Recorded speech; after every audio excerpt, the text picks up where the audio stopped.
I've been looking forward to making this video. We're going to be predicting the Socceroos squad for the upcoming friendly series against New Zealand. We'd love to hear from you guys as well. Who do you want to see included in the squad? Join the conversation in the comments section and stay subscribed if you want to make sure you're up to date for our content throughout those upcoming friendlies against New Zealand, starting off with the goalkeeper position. Now, this has been an area of concern because our star goalkeepers basically haven't been playing much at all lately. Matty Ryan, at least at the time of this recording, still without a club. There's been rumours and reports of clubs across Europe being interested in Matty Ryan, but at the moment he still doesn't have a club, which is quite incredible. Hopefully that gets sorted out soon for Matty Ryan because we need him playing and in form heading into the World Cup next year, obviously. But for me, Matty Ryan is going to be in the squad as the Socceroos first choice goalkeeper. I think despite the fact that he isn't playing at the moment, he is always a reliable performer for the Socceroos and also the captain of the squad as well. I think he will be there. And joining him as well for me will be Joe Gauci and Paul Izzo. Now, Paul Izzo just returning from injury this past weekend for Randers. He missed the first few weeks of the season, but he has just returned. He did start on the weekend. Joe Gauci has sealed a loan move to Port Vale in League One from Aston Villa. Initially, Joe Gauci was on the bench for the first couple of games, but he did recently start their most recent game. With both those keepers back in action, I would include them in the squad. You look at the other options there, and there really isn't many other Aussie keepers who are regularly playing at the moment, at least this early on in the season. I think another option you could look at is someone like Lawrence Thomas, an experienced, reliable goalkeeper, has played a couple of games in the Australia Cup with Western Sydney Wanderers. At the right wing-back position, the two players that I'm picking out are Lewis Miller and Fran Karacic. Now, Lewis Miller recently securing a move to Blackburn Rovers, hasn't necessarily been starting for them that much at the moment, which is maybe slightly worrying, but I'm sure he will be very involved for Blackburn over the upcoming English Championship season. And Fran Karacic, who has been playing regularly so far this season and has already picked up a couple goals. It's been a strong start to the season for Fran Karacic, who has sort of been in and out of the Socceroos squads over the last couple of years. We shouldn't forget, of course, he was part of that last World Cup squad for the Socceroos. A player that I'm really excited about is Keely Adamson, obviously making a move over to QPR, but he has had limited minutes as well. And you look at Fran Karacic, the fact that he's been starting week in, week out, I think you can't deny that Fran Karacic should be in the squad. Jumping into our back three, our three central defenders, and first of all, looking at the three players who I think will be starting in defense for the Socceroos,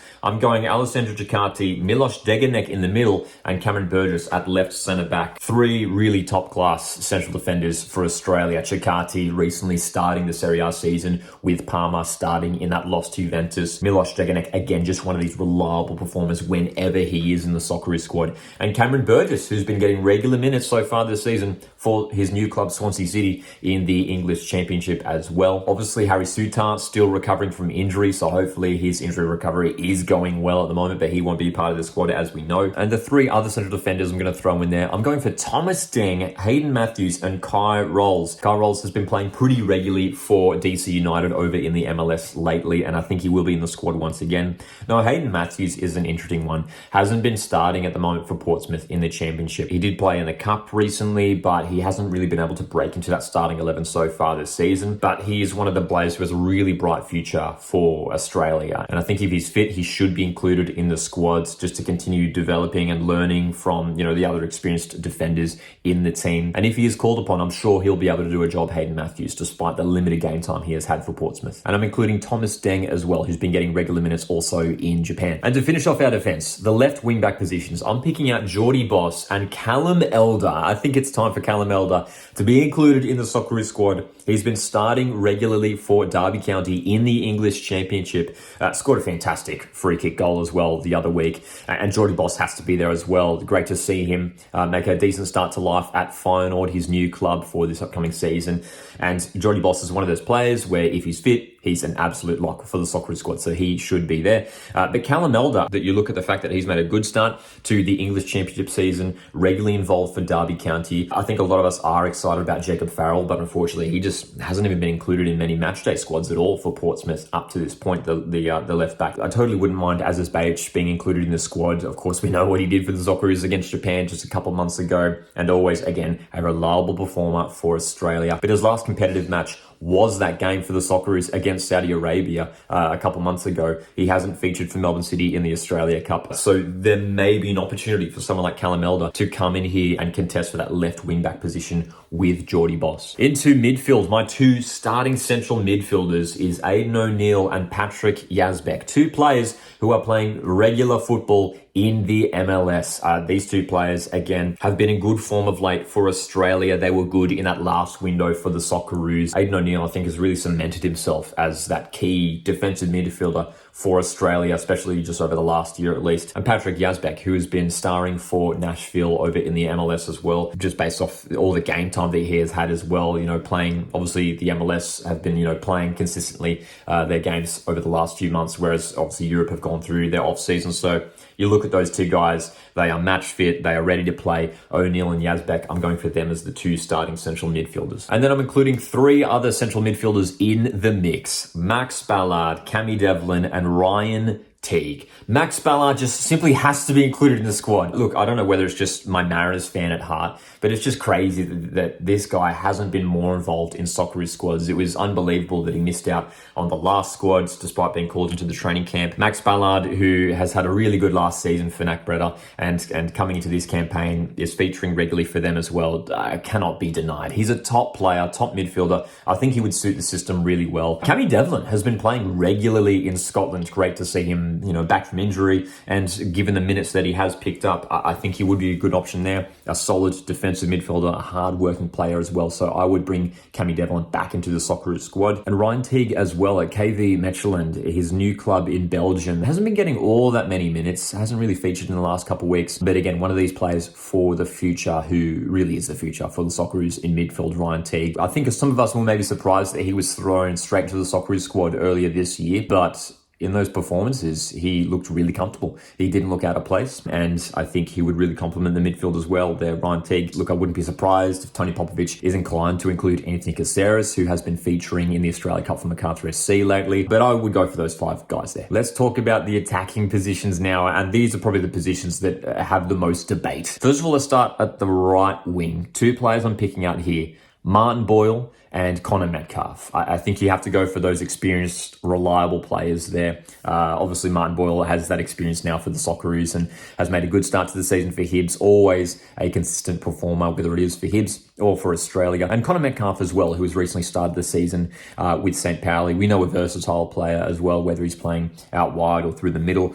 So I would include Connor Metcalf in there as well as a potential option off that right-hand side, can cut in on his left foot there as well. And for the left wing position, I've got three really exciting players here: Adrian Segicic, Nestori Irinkunda, and Sammy Silvera. Three players who I think deserve to be in this squad. And I'm just going to say it right now. Adrian Segicic simply has to be in this squad. There is no doubt about it. There is no debating it. We'd love to hear from you guys. Is there any one of you who don't think Adrian Segicic should be in this upcoming Socceroos squad? I mean, maybe the only argument you can make is you'd maybe want him to stay over there in the UK, just help him continue to settle in. But I mean, I would say he's already settled in pretty well. He scored a couple really fantastic goals for Portsmouth already in the English Championship, starting for Portsmouth in their games as well. And this is the time. I mean, if he's left out, there will be really big questions asked of Tony Popovich and his reasoning behind leaving out arguably the most informed player that Australia has available to them right now. Adrian Segicic just simply has to be part of the squad. And honestly, for me, I would start him. I would start Adrian Segicic. And for me, it would be Martin Boyle starting on the right, Segicic off that left-hand side. Look, whether he plays off the left or right, I don't think he cares. He's a versatile player, Adrian Segicic. He has to be in the squad. There's no doubt. Now, since recording this video, Adrian Segicic has just been included in the Australia Under-23 squad, which, again, just completely shocks me.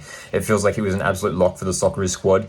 There is still hope that maybe he could be included in Tony Popovich's squad for the New Zealand Friendlies. The squad is set to be reduced from 24 players to 23 players, so maybe Adrian Segicic misses out on the Under-23 squad and gets promoted to the Socceroos, but I mean, just an absolute shock there. Interesting to note, no Nestori Irinkunda in this Under-23 squad, so he may well indeed get that Socceroos call-up. Nestori Irinkunda, he has made a good start for Watford, and just this past weekend scored a cracking free kick goal, his first goal for his new club in England, and again has been featuring, whether it's off the bench or even starting lately for Watford. So I think it is time for Nestori Irinkunda to be recalled to the Socceroos squad. Look, there's been a big debate, the fact that Tony Popovich has left him out of a couple windows for Australia, but again, just with the way he started this season and just the ability he has, similar to Adrian Segacic, just plays without fear. Such a fantastic, striker of the ball. You look at those two players there, two really exciting attacking players. Nestor Nkunda has to be in the squad. And interestingly enough, looking at his game time for Watford so far, has been playing more so off the left-hand side. So we are used to seeing Nkunda play off the right. That's what we saw quite often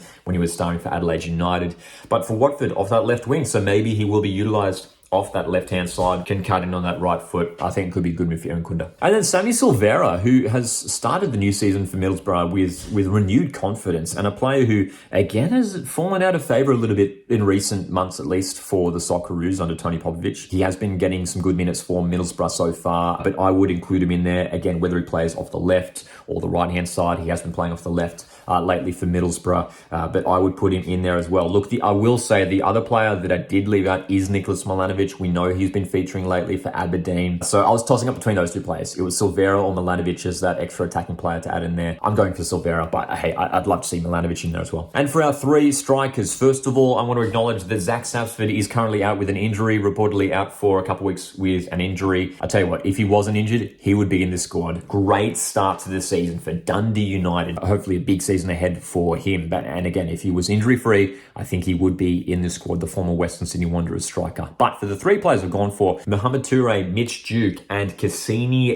Yengi. Now, Mohamed Toure, we know he was out just for a short period with injury, but aside from that, made a really good start to the season for Randers, has been involved in the goals for his club side there in Denmark, and he's a player who, again, we saw included in the last window. Such an exciting player with enormous potential considering he's still pretty young. Mitch Duke, now again, he's been featuring sort of here and there off the bench lately for his club in Japan, but I think Mitch Duke plays an important role in the squad as that experienced striker to really help mentor these younger strikers in these camps. So I think Mitch Duke will be included once again. And Cassini Yengi, it's great to see him back. It's great to see him injury-free, involved for Aberdeen, recently scored a goal for them as well. And he's a player who I think when he's in form, when his confidence is high, he is a difficult player to stop, especially with his height, with his physicality. He can really be a tricky striker to deal with for defenses. So you look at those three strikers there, they all sort of almost offer something different. So I'm really happy with those three options there for that forward position. So there's my prediction for the upcoming Socceroos squad. Which players have missed out in this team? Let me know in the comments, join the discussion. And again, stay subscribed because we've got plenty of Socceroos content coming up over the upcoming weeks. Australia taking on New Zealand over 2 matches in September. Appreciate you guys tuning in. Hit the like button on the way out. My name's Lockie. See you in the next one.